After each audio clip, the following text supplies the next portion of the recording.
So I'm working with footage that I put in the Discord channel to download. It's just some footage from an old tutorial. It's nothing fancy, but gives us a couple different use cases to use today. This is 1080p MP4 footage. You're going to see right away some of the limitations that we talked about earlier. The fringing on the hair that is difficult to remove. Just the compression in general. And at 100%,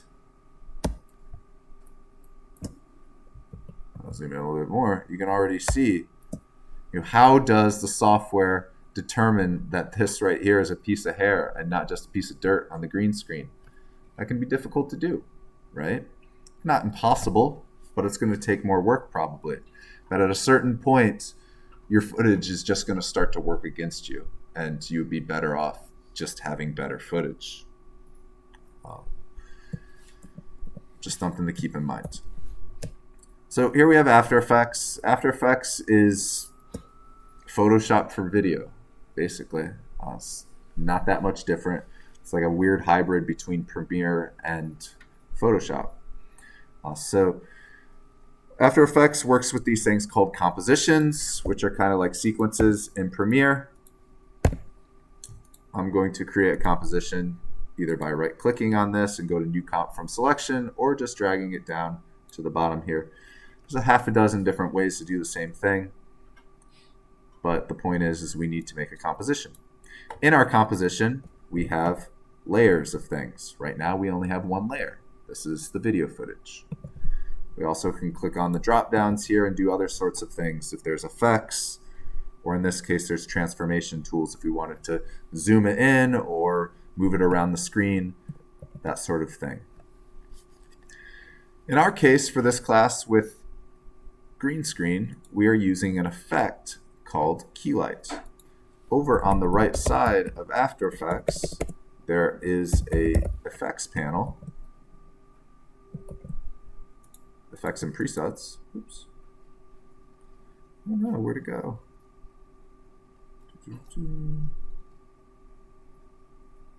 Well, this is a good teaching moment. If you ever ruin all your panels, like all Adobe softwares, you can just go back to the default workspace. Not that. The effects workspace. There we go. Effects and presets. We're looking for key light. There's also, maybe it's just me actually, I don't think they put them, did they? We're using key light as our effect. Yeah. There's also other keyers that you can use in After Effects, but they don't come bundled with the software. There's one that's pretty good made by Red Giant called Primat Keyer. I like to use a combination of them if I'm keying in After Effects, just because they have different strengths and weaknesses.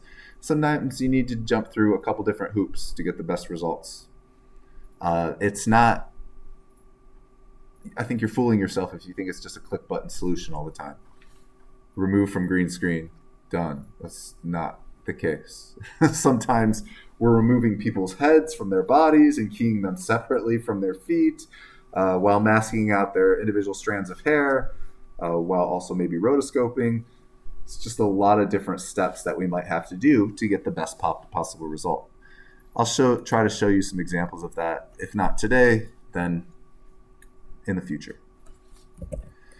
So key light is an effect. I'm going to add it to my footage by grabbing onto it and dragging it on. You can drag it on here. You can drag it on the layer. You can double click it. Key light is very simple. You pick the screen color with a little eyedropper tool. You mess around with the screen gain and the screen balance, and then also the screen matte. Those are the simple features. There's also other features, but I don't think you need to use those as much. And then it drops out our background. I'm going to get the eyedropper tool, and I'm going to click on my green screen. Common question is, where should I click on my green screen? Which color am I trying to remove? Remember from earlier with my luscious blonde hair, the most important part of your green screen is the part that overlaps with your subject, right? So does this corner up here matter so much? Probably not. Does this area around her hair matter? Yeah, that's a pretty good spot. Also, what if your lighting kind of is bad? What if it's really vignetted down here and it's much darker down here than it is up here? Well, maybe then you have to split the difference. It's going to be a trial and error thing. Maybe light your green screen better. In this case, I'm going to pick right next to my subject's hair. This is not a terrible green screen. It's also not the best green screen. I think this would probably be something that a lot of you would use and it would be fine. So I'm going to get the eyedropper tool here and click on the green screen. Boop. Not a push button solution, but look at that. It's okay. I don't think it's done, but it's okay. Good thing to know in After Effects is that there is a transparency grid toggle, this little checkerboard icon here. By default in After Effects, your composition's backgrounds will be black. Black is transparency if you're rendering out a file that supports transparency. I also like to look with the transparency grid. But even here, it's kind of hard to tell if this is a perfectly good matte or not. So we can start to use some of the other settings with Keylight, some of the other view modes. So right here where it says final result at the top, where it says view, this is showing me the final result of all my settings here for this effect. The traditional workflow that I like to tell people to use here, pick your green screen color, and then go into status. Status is like a high contrast look at your matte. What we're seeing here is white, gray, and black. The white pixels are the ones that are fully opaque. The ones that are gray are semi-translucent. Some sort of translucency between 0 and 100%.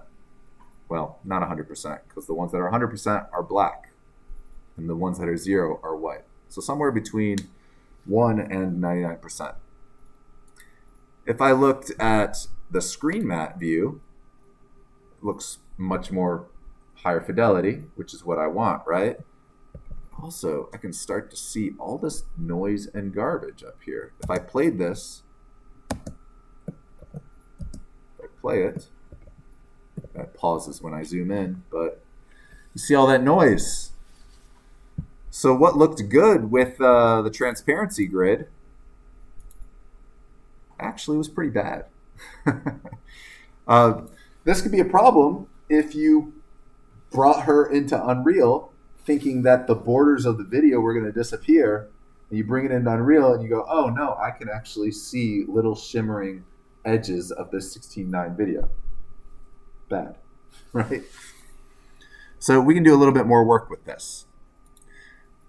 So I like to start with status because this gives me a high contrast view of my pixels. And the next thing I will do is I'll start to play around with these two settings here, screen gain and screen balance. Screen gain is kind of like the contrast between the transparent and the opaque pixels. You don't want to crank any of these settings. These are tiny adjustments. If you crank them, yes, you will key your subject out. Congratulations, you will end up with, very chonky hair. Good job. We did it, folks. We keyed her out. Beautiful. You don't want to crank any of these settings. Talking about baby touches. So this is default at 100. So I'm going to go back to status. And I'm going to start to adjust this to kind of get the pixels around my subject in a spot that I'm happy with.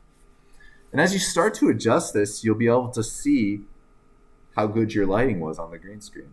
Because you're going to see that vignetting of the light right there. It's actually a lot darker up here in this top right corner than it was any of the other green screen. Could you tell that just with your eyes? I couldn't. I actually might say it's brighter up there. And it probably is. It doesn't really matter. It's just a different color than what's behind her head. Now, is that a problem? Is that a problem that that corner is not keyed out. Well, in After Effects, we can make masks just like we can in a software like Photoshop. Difference is that After Effects is a video program, so in the case of masks in After Effects, they are animated. You can keyframe animate a pen tool mask so that it moves around over time, unlike a Photoshop mask where it's for a still photo. Now, if I scrub this, I notice that, her head never really goes up into that top corner. So maybe I don't care about that with using Keylight. I definitely want to get rid of it, but the way that I get rid of it is different. I could use a mask rather than Keylight effect. I guess what I'm trying to say is that if you're trying to get good results on her hair, don't stress out about the corners, because to get those corners to look as good as the hair did, you're actually going to start to damage the fidelity on the hair, because you're going to need to crank the settings up, right? So if it doesn't matter because you can easily manually mask that out, then just forget it with the actual key. Does that make sense? Because again, the only pixels that matter are the green ones that are right by the edge of your subject. Okay, so where was I? Status. So I'm okay with this right now. Again, you can see compressed footage. Look, everything is these big blocks of color. Not even pixel size. They're just like big chunky blocks.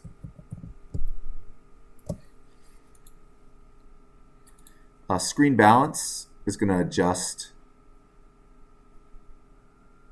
the thresholds between the transparent and the opaque. It's actually pretty creepy. Sometimes this helps. You can play around with this. I can't give you the settings that are going to work. Every image is different. It depends on the green screen. It just depends on the color of the person's hair that you're keying out, if it's even a person. All that sort of stuff. And after you're done adjusting one of these settings, you don't have to move on. You can always go back and dial it back in to something better. So after you're happy with the status, you can go to Screen Map, which is a much higher resolution view of what your mat's going to be. You can see it looks a lot better, right? She flips her hair and actually looks fairly okay for very low resolution MP4 video. That we have some translucency here in the hair. But again, it's kind of just like a mush. You don't see individual strands of hair, which is what you lose with the compressed video footage. You see the blockiness here on the hair? You can see the big blocks. That's why you can't key it out as well. So the next step would be Screen Matte mode. And you can play around with the Screen Matte dropdown for clipping the black, clipping the white. Do you want to grow your mask? Do you want to shrink it? Do you want to feather it? That sort of stuff. You could use the D-spot options if you have like flickering pixels. I tend to not use that as much, but it exists. Let me try playing around with these and showing you. So if I'm clipping my blacks, you can see I start to lose fidelity in the hair. Maybe I needed to clip my blacks a little bit, though, to clean up some of the edge. It's a give and take. You're going to have to see what works. The opposite of that would be clipping my whites. If I clip my whites big time, I start to reveal those edges up top. This is why I like to use status instead of going straight to Screen Matte, is because you see the pixels in the top right, they weren't even noticeable until I really started to bring back down that setting. Maybe you don't notice in the final result. Maybe you do. It really depends on what you're compositing it onto.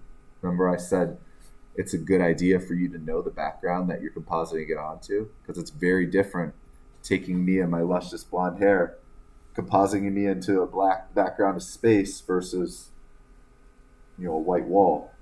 Blonde and white is fairly close together. You can get away with a lot more.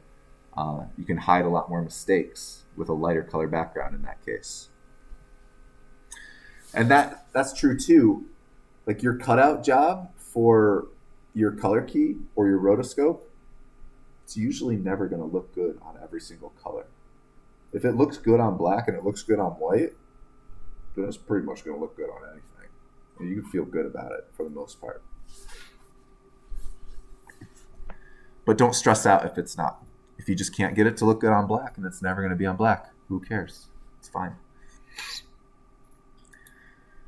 So after playing around with some of these settings, I wasn't even paying attention here. Let's get something that looks acceptable. Also, don't sit at one frame. What looks good at 2 seconds here might not necessarily look good over here. Maybe your subject moved around and they casted a shadow in the background, right? That shadow is going to completely mess up your key. In that case, you might have to think of some other strategies, like maybe cutting the footage in half so you have a key separate for before that shadow came and then after that shadow came. Maybe doing manual rotoscoping, maybe some other sort of techniques. Point is just scrub through your footage. I would say about a little more than half the time, maybe 60% of the time, just doing one key light effect will not get the job done. You usually have to do a little bit more advanced stuff. In this case, this shot's pretty straightforward because it's a portrait. There's no shadows on the background. There's no shadows casting from her feet because we don't see her feet. She has brown hair, which makes it darker hair is easier. It just stands out from the green screen more. So we can probably get this in one key. Another thing that I suggest is changing the replace method from the defaults to source. This is going to introduce a little green screen cast, but we can easily take that out.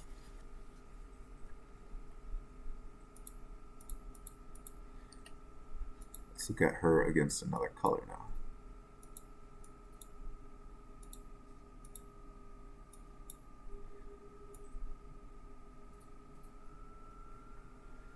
It's all right. It's about as good as it's going to get, I would say. Another thing with compositing, if you have a busy background, you can get away with a lot more than if you have a solid color background like this. If your background is moving, you can get away with a lot more than if it's a static background. Anything that distracts people from your less than stellar visual effects work is going to help you, you know? It's not gonna, people aren't just going to stare at it and be like, oh, that's very badly cut out right there. On some levels, I would say that compositing still photos could be more difficult than video on some levels. Technically, it's not, but from like a believability standpoint, I think that video is almost easier because it's gone. Like the video plays and it's on to the next scene, or with movement, we're looking at the movement. We're not identifying every little pixel. If it's a still picture, I'm scrutinizing the hell out of every single edge of that cutout job, you know?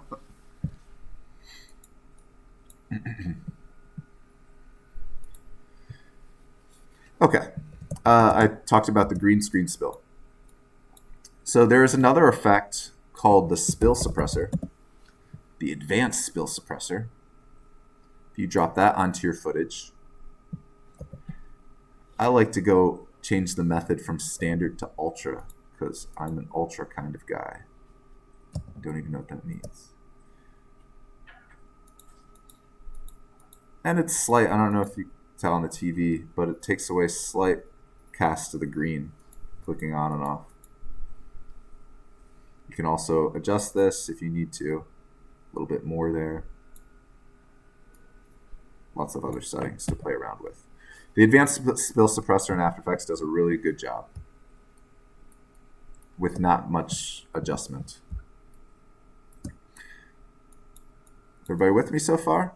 I know for a lot of you this is old stuff. Like she even has motion blur in her hair, and it's fine. So maybe I then put a layer underneath her to see how it looks. There's not a lot of great footage in this thing that I gave you, but I don't know. Let's just, I guess, put her on the river. Whoa! That video has audio. Sorry about that. Wake up.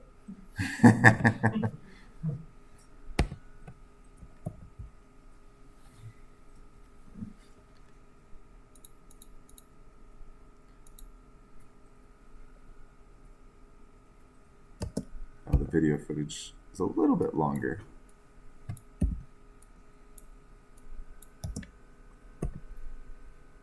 So I want to pause it in the hair here where she shakes it.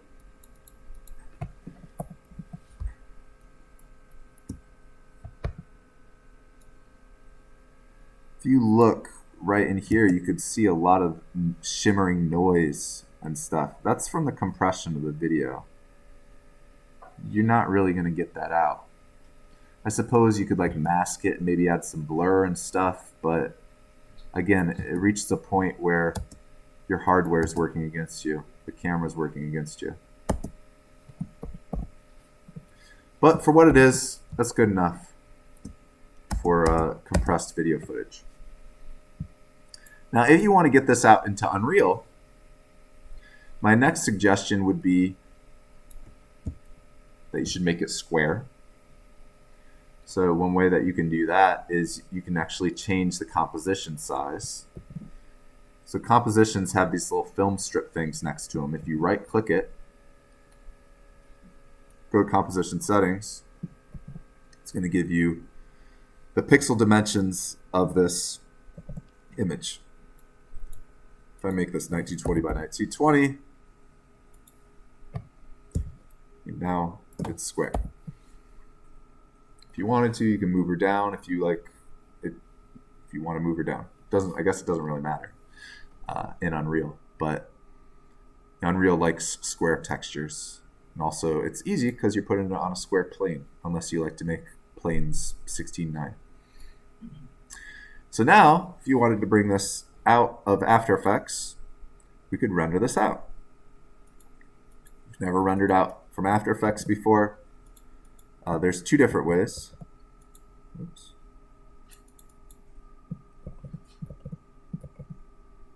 Sorry, this computer's bugging out. There we go. Two different ways. Well, it doesn't want me to zoom in right now. You use the Adobe Media Encoder queue, or you can use the render queue. Render queue is faster, but the Media Encoder queue is also nice as well. In this case, I'm going to use the render queue. For this assignment, I want you to render out EXR files for the first time, maybe. We're going to be using EXR files going forward. It's not super crucial for this silly little test here, but at least it will get you to use them for the first time. If you're struggling with them for whatever reason, go ahead and export your PNGs. Okay? But I would like you to try it with EXR files. So down here in the settings in the output module, I can change this from lossless by clicking on the button, and it's going to allow me to pick things like what format I'm rendering it out as. I'm going to render out as PNG sequence or OpenEXR sequence. I want OpenEXR. I haven't really tested this on a Mac, but I assume that it's the same. If it's not, let me know. Also, channels. If we're outputting just the RGB, it's going to take our beautiful keyed out picture and put it on black. I want this to also render out the alpha as well. So RGB plus alpha. If you wanted just the matte, the black and white matte, you could output just the alpha. RGB plus alpha. And click OK. Then, wants to know where you want to output it to. Choose someplace to output it to. Guess I'll put it on my desktop. Just call it GS for green screen. Let's render this baby out. Originally directory specified in the output module no longer exists. What? Oh, it's because I have some other things here. Look at all this other stuff. Gosh, this guy, whoever this guy is, really needs to clean up his render queue. Whose computer is this? Now we click render. It might give you an error about the color depth, because the XRs are great because they can be up to 32-bit depth files, 2 to the 32nd. It's a lot bigger than 2 to the 12-bit. It's a lot more colors. Probably more colors than we actually need. But the XR files are also really fast in processing, a lot faster than PNGs, oddly enough, even though they're bigger in file size. So if you get this error about color depth, it's just because your project is not as good a color depth as the file, which is fine. Click OK. Let it render out.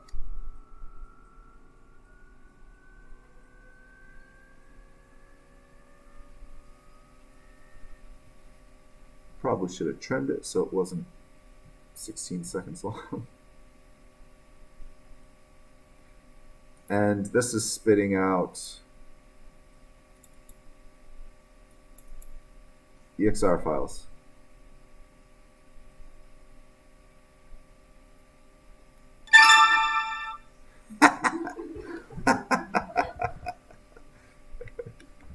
Ta-da! Oh.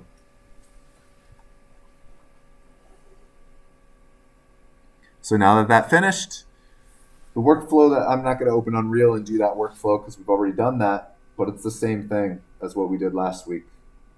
Create the image media sequence in Unreal, create the media player, the media texture, make the sequence in Sequencer, make the media track, hook up all the stuff, put the material on something in your world. The only difference is we keyed out the footage in After Effects ourselves, and it's an EXR file. Cool. Any questions about that? Just follow the steps. I think it's pretty straightforward. I think it should be a refresher for a lot of you. If you're struggling with that, let me know, and I can give you a little bit more help. I'm going to show you some rotoscoping now. Or actually, I'm going to show you another use case problem here.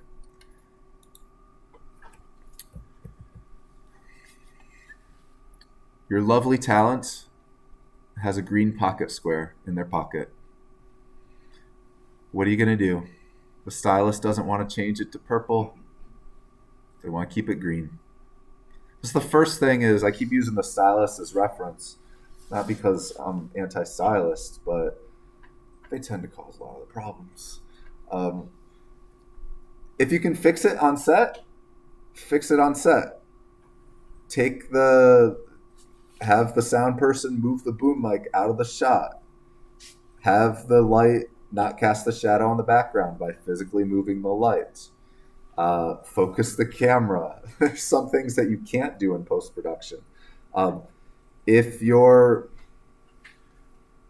happens a lot in fashion. A lot of the models have a lot of bruises for whatever reason. Have a makeup artist put a lot of makeup on. That sucks to do in post-production. Sounds silly, but you can solve a lot of these problems on set. And it actually looks better with a professional makeup artist covering that up rather than trying to do something either in Photoshop or something like After Effects. So the point is, if you can fix it on set, do it. It's like the meme, we'll fix it in post. That sucks, Fix it if you can on set. In this case, though, this is not a big deal. It's going to be a similar sort of workflow where I use Keylight.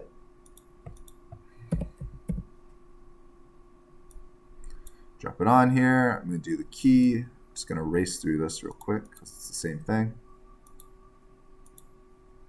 Oh no, his shirt. What do we do? Status, adjust my gain. Not even worried about the pocket square. Not a big deal. I don't care about it. We can just get rid of it. Whatever. So where do you adjust the gain to?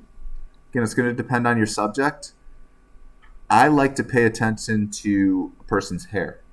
As soon as I start to to chew into their hair and lose detail there, I let up on the gain. This guy, he's like me. He doesn't have much hair, so I can't really use that as an example. Play around with the balance. It's not really giving me anything. That's okay. Go to screen mat. You could see that on his head,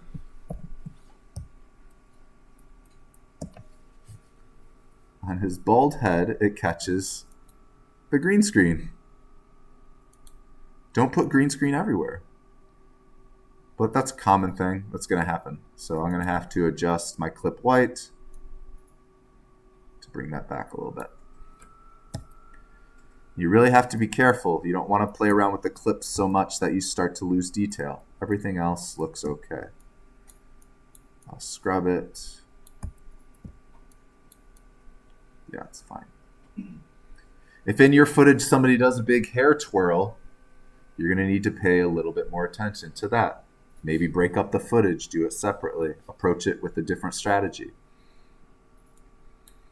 Now, every frame of video footage you should almost treat as an individual image on some level.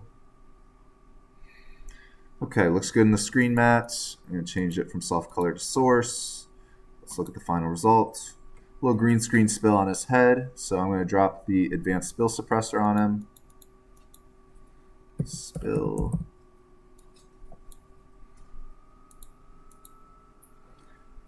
Clean that up. Boom. A little bit more maybe. Good enough. Good enough, good enough.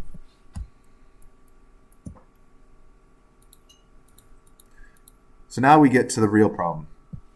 So I could probably get a little bit of this fringe here. See, I can shrink and grow the mask with my key light effect. But what looks good here by shrinking it may no longer look good up here. So it's a give and a take. It might be a problem. Especially like in between here. Do I start to lose too much detail by shrinking my mat? It's those sorts of things that are annoying and cause you to do a lot more work than you think you're going to have to. What looks good in one spot looks bad in another. In this case, I think it's okay. All right, so now to the pocket square, the whole point of this. So in this case, this is really easy because my guy here, he doesn't move much. He doesn't turn to the side where that thing on his shirt would be flush to the green screen. Then it would be a problem. If he had a patch of green on his shoulder and it was right next to the green screen, then it's more difficult, right? If the green thing is solely contained within his body like it is here, that's really easy, especially because he doesn't move. So what I'm going to do, you could drag in the original footage, you could duplicate the existing footage. I'm just going to drag in the original footage. And I'm going to name this pocket and name this guy, I guess. Great naming. So now you see as soon as I brought the footage back in, it covers it up, right? Just like a Photoshop layer. You turn the eyeballs off, you can see the layers underneath. So the layer on the bottom is the one that's been keyed. The layer on top has nothing done to it. So now I'm just going to get a mask. Up top here in After Effects, you can get the pen tool there, or you can get one of the already primitive shaped pen tools, or shapes with the square there. I'm just going to get the pen tool and start dragging around the shirt.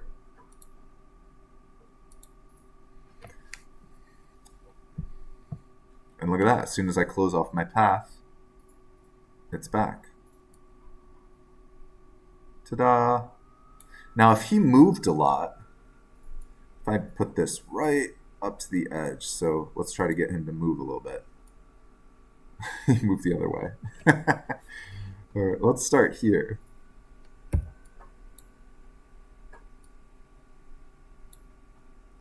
He's going to move back against my mask. This is why I say scrub your footage and see if it looks good. So now he moves out of the mask, right? So you have two options. Either you make the mask work for the entire duration of the footage, or you could animate it. While we're here, we might as well do that because it's something you do all the time with After Effects. So looking at these layers, it's not obvious that you have a mask or really any sort of effect or anything on this layer. If you click the drop downs next to them, now you see for the one layer I have an effects menu. What effects are in here? Well, the only ones that I've put on, key light and the spill suppressor. Some people like to change the settings down here. Some people like to use the effects panel. Really, that's up to you. In the case of the pocket, though, where I did the mask, if I click the drop down here, see I have a mask section. You can have any number of masks that you want on a layer. Like that Rotobrush reel that we watched of that guy is a lot of masks. And there's some other features that we can change. Notice the little stopwatch icon. Similar to Premiere, if you've ever keyframed in Premiere, or even Unreal. It's not a stopwatch, but same sort of idea. If I click the stopwatch, you see it lays down a keyframe right here, wherever my timeline is currently located. If I scrub to, actually we should probably make this look good. So I'm saying at this second, this is where the mask is located. And then I say at this second, drag the mask, that's where it's located. So the mask is moving around. You can move these points individually. It doesn't have to be the whole thing. So now you can see that the mask is animated. This is a very simplistic mask, really kind of overkill for what we're trying to do here. But animating masks is one of the ways that you cut things out in After Effects.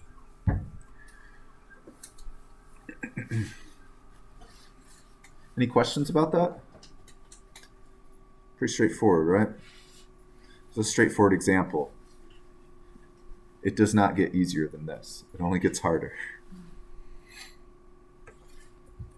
So now this guy's done. Ta-da.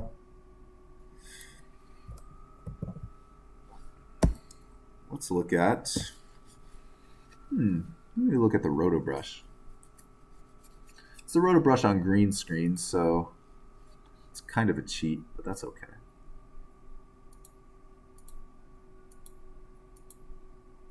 Let me go back to this lady again because of her hair. So the Rotobrush has, in the last year, it's actually gotten a lot more powerful. The Rotobrush is, think of it sort of like a smart tool, like the healing brush in Photoshop. You know, it has some secret sauce algorithms behind it that are doing some magic for you.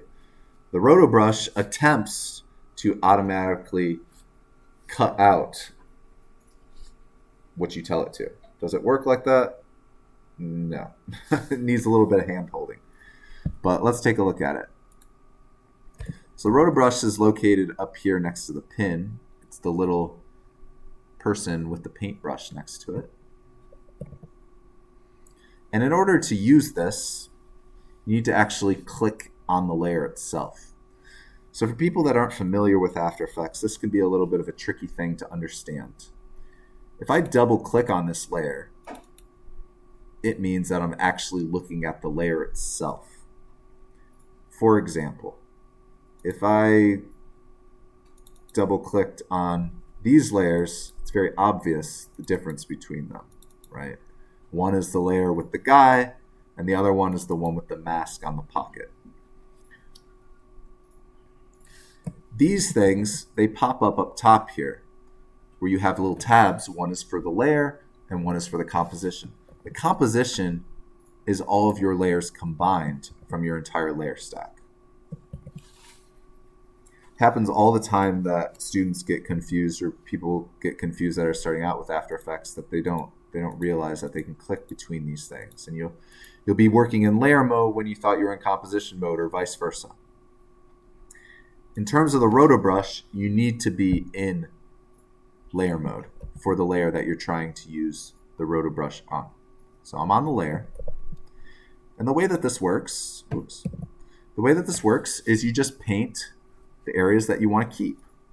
If you've ever used the Refine Mask tool in Photoshop, you can paint areas that you want to be refined. It's a similar sort of thing to that. So in After Effects, you can also change your brush size. See, this is just a circle right here. If you go to Window and you go to Brushes, I can change my brush size here. This would be a case where it would be useful to have a pen tablet or something like that. Use pen pressure to do this. So I'm going to paint what I want to keep. This doesn't have to be very precise to start with. And I don't even need to really fill in the holes. See how it popped up the pink line around her? That's the software determining what it thinks is the edge of what it is that I want to keep. There's a couple different view modes down here to click between.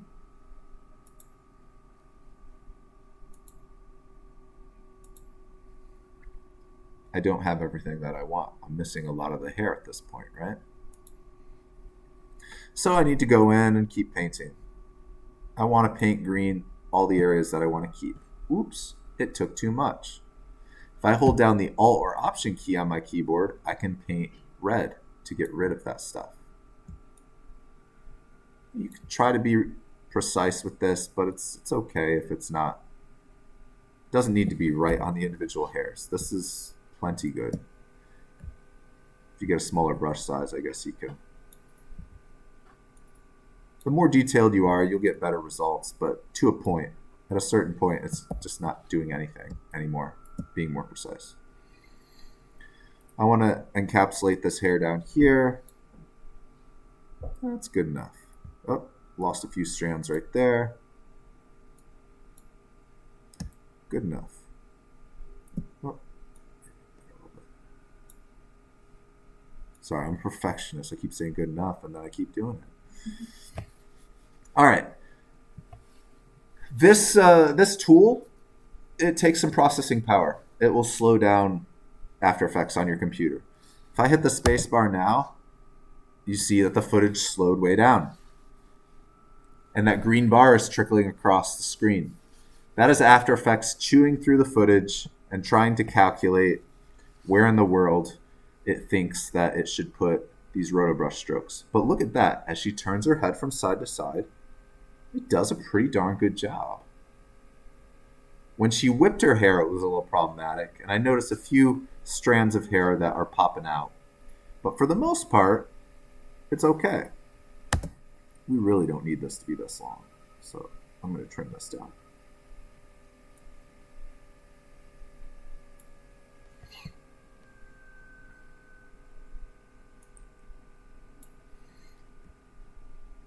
Now we'll play at normal speed because it already propagated.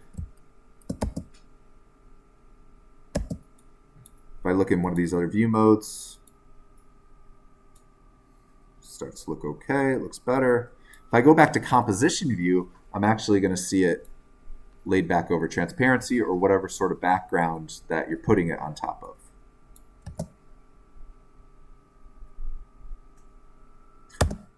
Now we're just getting started. This does not look good as good as what it did when we did the color key, right? With key light.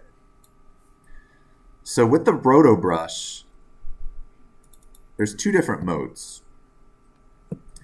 There is the Rotobrush tool, oops, and then there's the Refine Edge tool. If you click and hold on that little paintbrush with the blue guy icon, the Refine Edge tool allows you to paint any areas that have any transparency to them, like hair. Now I can go in, and paint the edges and tell After Effects this is where you got to pay extra attention.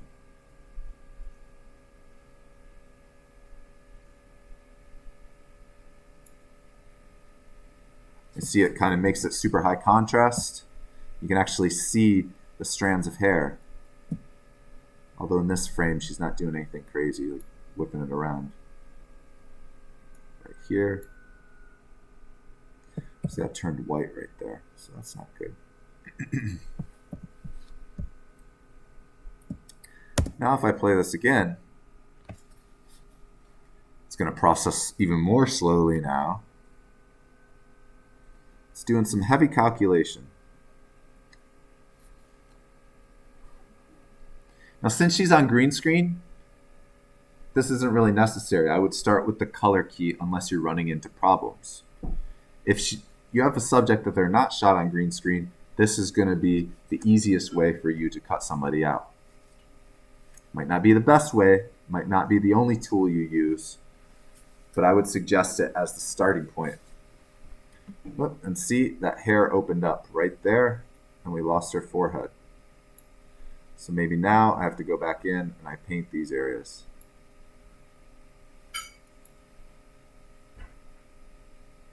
And the great thing about the Rotobrush is that you can adjust it as you step through your footage. Get used to using the page up and page down keys on your keyboard to step through one frame at a time.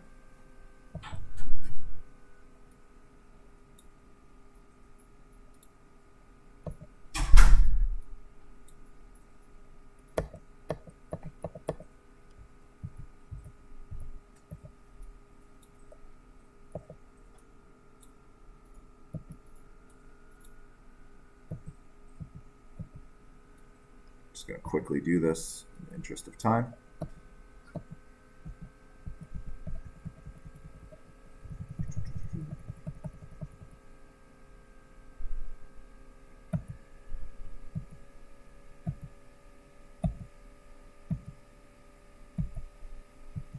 This is also a lot slower because it's an MP4 too.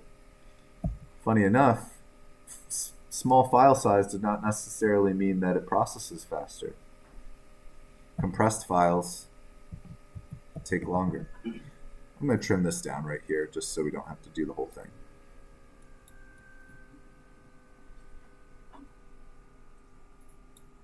Maybe I'll just trim it right there too. Congrats, I did 1 second of it. If I go back to composition view, it's starting to look a lot better. Still has a lot of green fringe on it. But if this wasn't on green screen, you would have gone a long way towards actually cutting somebody out of a real background, which is a pretty monumental task to do. Let me show you something that I was actually messing around with. So this is just a fun little personal project that I'm doing, but wanted to put these things behind one of my daughters. So I needed to roto-brush out her arm as well as her hair that this thing goes behind. The fluffy little ball goes behind, but also the shadow. The shadow goes over here.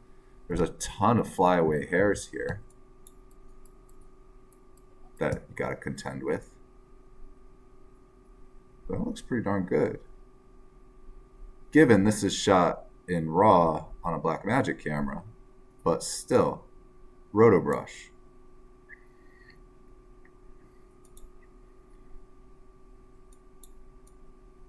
So like if we zoom in, or actually I'll just show you the breakdown. Maybe this will give you ideas about how things get broken down in pieces.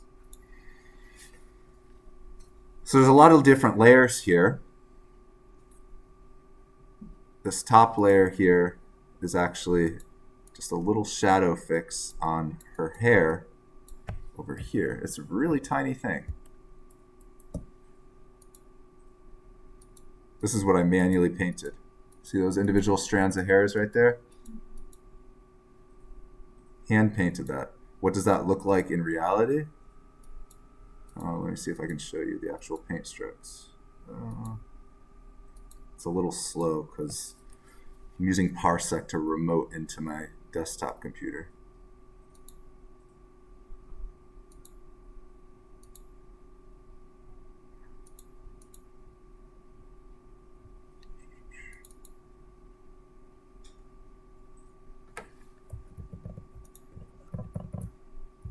Sorry, it's slow right now. Trying to be fancy. NYU's network. Oh, there we go. Let's just go through the layers then. So that's just that little hair fix, which is just for a tiny part. Just right there, and that's it. Then there is the Foreground Cgi, which is these little things. This is not finished yet either, so there might be some bugs. So it's these pieces, which by themselves, these are just EXR files rendered out from Cinema 4D. Not Unreal? You can't get this fidelity of hair in Unreal. So the foreground element, might as well just show the background element. Background element has some holes in it because don't want those shadows to cast on her. And then there is little other bits and pieces. So you're like Frankensteining composites together. So this is just a little part of the head. Actually called this Roto left head hair hole is actually what the layer is now called. Because it was just about this little hole in between her ponytail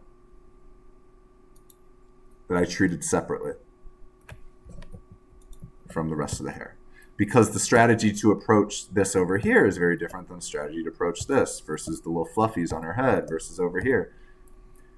Breaking things down into individual parts. It was asked earlier, like, how do you know which ones? I forget who asked that. There's no right answer. You just kind of have to look at the image and think of the challenge and approach it that way. Like there's parts of the image that don't get touched at all because there's no overlap of background elements. You know what would make this really easy? Don't put anything behind her. Then you don't need to rotoscope her out, right? That was my first mistake. But it's, compositing really works best when you actually put things and sandwich the elements between each other. So that's the hair fix. This is the hair on the one side, masked out and also rotobrushed. What is this? Some of these layers don't go the entire duration, so that's the other side of the hair. These things start to combine together. This is the arm.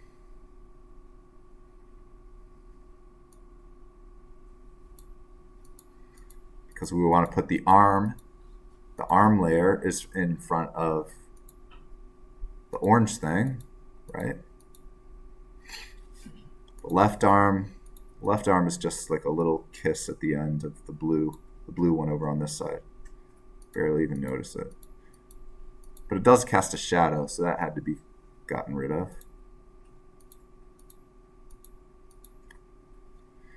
This is just a lot of different elements. And this was an example of some heavy-duty rotoscoping that I had to do. Yeah, it was a pretty simple background, being just a plain painted pink background, but harder than you would think because the pink background's close to the brownish, reddish color of her hair, So the complexity of the background doesn't necessarily directly translate to how easy it is to roto. Has to do with the color too. Yeah, so just an example of something I was literally working on before class and doing like exactly the type of roto work that we'll do in this class. Yeah. So for the rotoscoping part, we have to. It's better if, like you showed in the example, we cut out with the pen tool each section and then work on it on a different layer to categorize it. I mean, it depends. You can, in this case, if I understand your question appropriately, the Rotobrush is going to be a lot more realistic looking than if you use the pen tool to try to cut out hair. Like the Rotobrush is just, you'll get all the fine detail and stuff like that, that If you go and make pen tool masks, it's going to be a nightmare. It's going to take forever, and it's probably not even going to look good. You know, in that case, I actually would think it would be faster for you, rather than making pen tool masks with dots, right? It would be faster to get like a pen tablet and draw white where you want the holes to, or draw black where you want the holes to be. Like draw, draw, draw, next frame, draw, draw, draw, next frame. That's a lot faster than pen tool, pen tool, pen tool, pen tool, pen tool, next frame, pen tool, pen tool, pen tool, pen tool. That's disastrous. You absolutely can do that. I mean, that's just one way. But Just talking about the selections part, like to select not specifically the pen tool, just the selections part, each part separately, like you mentioned in the right. presentation. Oh yeah, with like the beginning video. Yeah, yeah, yeah.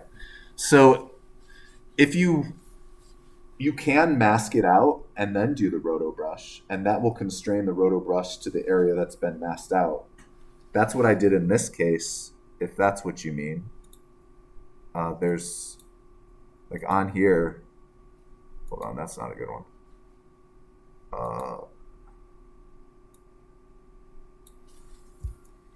That's not a good example.